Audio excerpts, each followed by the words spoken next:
BJP ने पश्चिम बंगाल के लिए जारी की तीसरी सूची में जारी किए गए 19 उम्मीदवारों के नाम। इससे पहले 2 और सूची जारी कर चुकी है भारतीय जनता पार्टी। अब तक 274 उम्मीदवारों के नाम जारी कर चुकी है बीजेपी। आरजी कर मेडिकल कॉलेज की पीड़िता की मां को भी उम्मीदवार बनाया।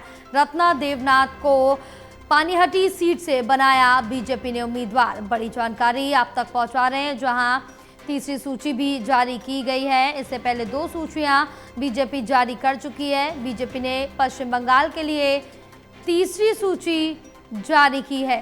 तीसरी सूची में जारी किए 19 उम्मीदवारों के नाम। इससे पहले 2 और सूची बीजेपी जारी कर चुकी है। अब तक 274 उम्मीदवारों के नाम जारी किए जा चुके हैं। इसके साथ ही आपको बताते चले, आरजी कर मेडिकल कॉलेज की पीड़िता की मां को भी उम्मीदवार बनाया। रत्ना देवनाथ को पानीहटी सीट से उम्मीदवार बनाया है। बीजेपी ने पश्चिम बंगाल के लिए जारी की तीसरी सूची। और जानकारी लेंगे, हमारे साथ हमारे सहयोगी ललित नारायण कांडपाल जुड़े हुए हैं। ललित, जिस तरह से देखें कि बंगाल चुनाव को लेकर बीजेपी काफी ज्यादा एक्टिव मोड में भी नजर आ रही, तमाम तैयारियां देखने को मिल रही है। इस बीच बीजेपी की तीसरी सूची उम्मीदवारों की सामने आ गई है।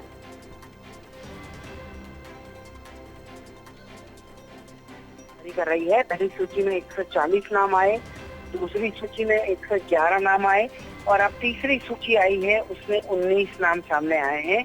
और जिस तरीके से भारतीय जनता पार्टी ने जो आरजी कर मेडिकल विश्वविद्यालय वाला मामला हुआ था, उस रेप विक्टिम लड़की के माता को जो है उम्मीदवार बनाया है, तो ये अपने आप में कहीं ना कहीं पहले भारतीय जनता पार्टी जो है वो एक तरीके से चुनाव में जो है इमोशनल ट्विस्ट भी लाने की कोशिश कर रही है।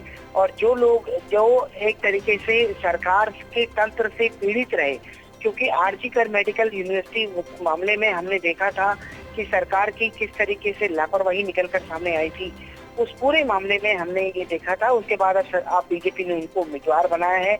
वो जीतेंगी या नहीं जीतेंगी ये तो आने वाला समय बताएगा, लेकिन इतनी बात साफ है कि उनके उम्मीदवार बनाए जाने के बाद आने वाली लिस्ट जो अभी बची है उसमें ये माना जा रहा है कि भारतीय जनता पार्टी ऐसे ही कई अन्य लोगों को भी जो है, जो कि सामाजिक क्षेत्र से रहे हैं, उनको टिकट दे सकती है।